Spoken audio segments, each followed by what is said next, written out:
Oops.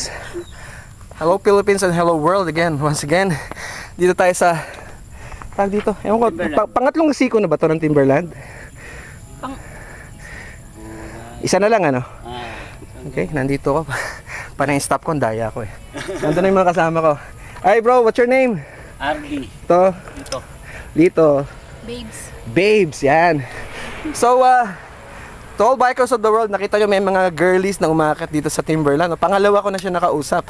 So, nakaka-encourage, para ma-encourage yung iba nating mga sisters na mag-bike rin. So, ito actually hindi naman cheapest eh. One time gastos. Tapos kung medyo addict ka, nandun na, yun masama. Pero ako one time pa lang eh. So, I spend about mga 20,000 here, mga 25. Entry level. Ito, yan, GTS ko. Uy, para makita niyo sa mundo. Yan. Ma'am, ilang beses a week kayong market dito? What's your name again? Beverly. Beverly, yan. Ilang beses, how many times a week na inakit mo ang Timberland? 2 times. 2 times. Ano pinakamalayo na punta mo? Doon sa Cottage Garden. Wow! Cottage Garden. Alam niyo kung gaano kalayo yun? 40 kilometers yun. Ang Sierra Madre, hindi pa. Ikot. Malapit na. Ang ikot Sierra Madre, for your info, from Masinag, from my place, is 100 kilometers. Sampalok. Ang labas mo, buso-buso. 100 kilometers yun. Sakto yun, sinukat na namin yun eh. So ma'am, anong experience mo? Nakakailang tigil ka sa Cottage Garden? Mga ilang stopover? Ang lakas. Ako nakakalima ko ron eh.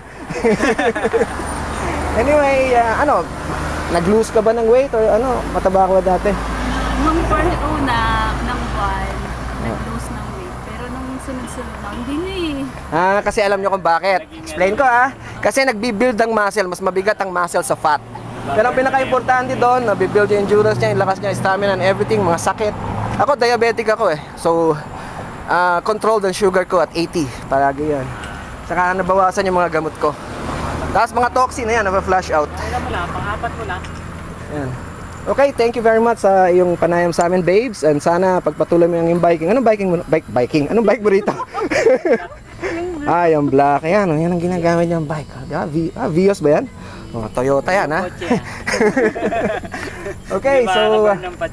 yan, yung mga ibang paakyat, Yan, ano ito? Hi, sir! Morning! Yan, mukhang Indian yata yun, Yan, yun pa yung mga iba paakyat. Okay? Yan. So, to our friends from the PMTV, so very familiar guys sa place na to, actually. Ito ko first time na-meet si Sir RC. Yan. Morning! Yun ang usual greeting dito, good morning. So palaging good, okay? No bad.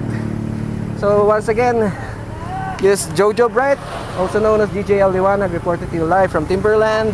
Kita tayo sa taas para ma-meet ko yung mga ibang friendship ko doon. Goodbye and good news. Bye babes.